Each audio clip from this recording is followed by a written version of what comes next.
കുട്ടികളെ കഥ കേട്ടോളൂ. മുത്തച്ഛൻ കഥ പറയാൻ തുടങ്ങി. ഒരു ദിവസം യാത്രക്കിടയിൽ നാരദ മഹർഷി ആകാശത്ത് നിന്ന് അയോധ്യയിലിറങ്ങി. എന്തിന്?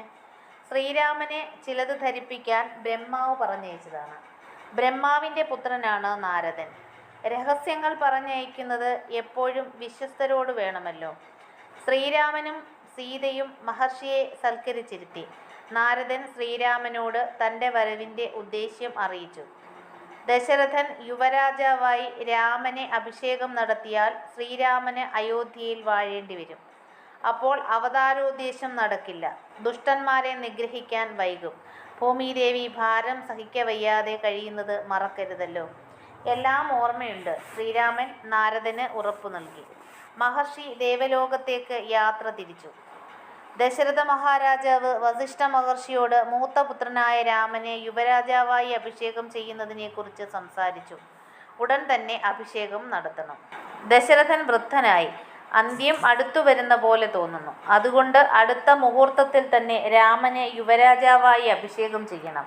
തന്നോടൊപ്പം സന്തോഷിച്ച് എല്ലാം നടത്തിത്തരണം. ഭരതനും ശത്രുഘ്നനും കേകയ രാജ്യത്താണ്. അതൊന്നും തടസ്സമല്ല. നാളെ തന്നെ അഭിഷേകം നടക്കട്ടെ. ആ മുഹൂർത്തം വളരെ ഉത്തമമാണ്. അത് പാഴാക്കിക്കളയരുത്. ദശരഥൻ മന്ത്രി സുമന്ത്രനോട് വസിഷ്ഠഗുരു പറയുന്നതനുസരിച്ച് വേണ്ടതെല്ലാം ഏർപ്പാട് ചെയ്യാൻ ആജ്ഞാപിച്ചു. വസിഷ്ഠൻ പറഞ്ഞു, പ്രഭാതത്തിൽ നടുവിലെ പ്രധാന ഹാളിൽ അഷ്ടമംഗലവുമായി 16 പെൺകുട്ടികൾ അണിഞ്ഞൊരുങ്ങി നിൽക്കണം. 4 കൊമ്പൻ ആനയെ സ്വർണമണിയിച്ച് അലങ്കരിച്ച് നിർത്തണം. നാനാ തീർത്ഥങ്ങൾ നിറച്ച പൊൻകുടങ്ങൾ ഒരുക്കണം.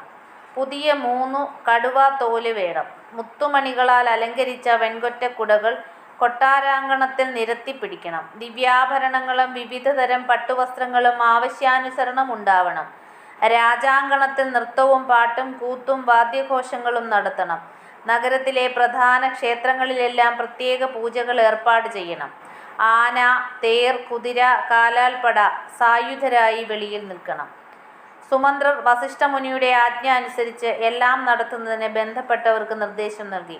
വസിഷ്ഠഗുരു രാമന്റെ ഭവനത്തിലേക്ക് ചെന്നു. രാമനും സീതയും ഗുരുവിൻ്റെ കാൽ കഴുകി സൽക്കരിച്ചിരുത്തി. വസിഷ്ഠൻ പറഞ്ഞു, രാമാവതാര രഹസ്യം അറിയാം. രാവണനെ വധിക്കാനാണ് ജന്മമെടുത്തിരിക്കുന്നത്.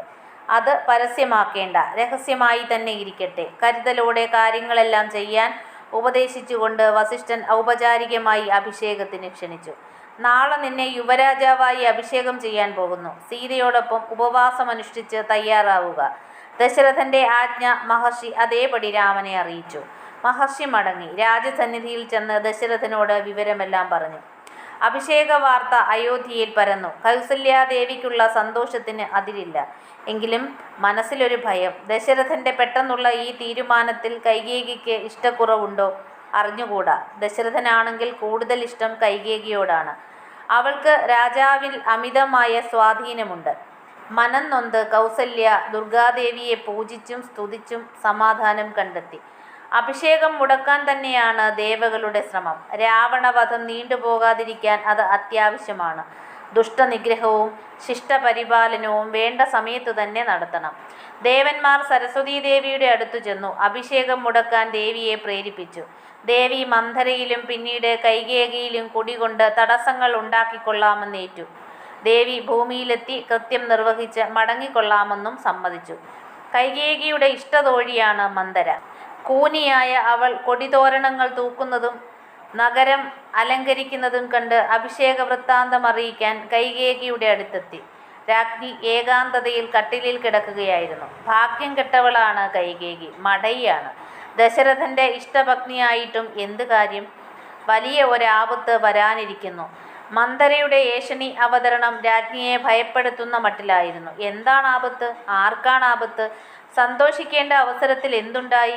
അഭിഷേകത്തിന് തടസ്സമുണ്ടോ? കൈകേയി മന്ധരയെ ചോദ്യങ്ങൾ കൊണ്ട് ശ്വാസം മുട്ടിച്ചു. പക്ഷേ മന്ധരയുണ്ടോ വിട്ടുകൊടുക്കുന്നു? മഹാരാജാവ് സ്വന്തമാണെന്ന് കരുതിയിരുന്നോ? ഇപ്പോൾ ചതിച്ചില്ലേ? മനഃപൂർവ്വമല്ലെന്ന് തോന്നുന്നുണ്ടോ? ഭരതനും ശത്രുഘ്നനും ഇല്ലാത്ത സമയത്ത് തന്നെ വേണോ ഈ അഭിഷേകം? രാമൻ നാളെ യുവരാജാവാകും. അതുതന്നെയാണ് ആപത്ത്. കൗസല്യ നാളെ യുവരാജാവിൻ്റെ മാതാവ്. അവള് പറഞ്ഞത് വിട്ട് ഇനി ദശരഥൻ പെരുമാറുമോ?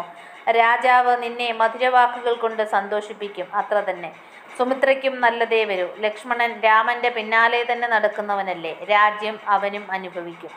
രാമൻ കൈകേയിക്ക് ഭരതനേക്കാൾ പ്രിയങ്കരനാണ്. അവന് എല്ലാ അമ്മമാരും ഒരുപോലെയാണ്. നിനക്ക് രാമനെക്കൊണ്ട് എന്തെങ്കിലും ഭയപ്പാടുണ്ടായോ?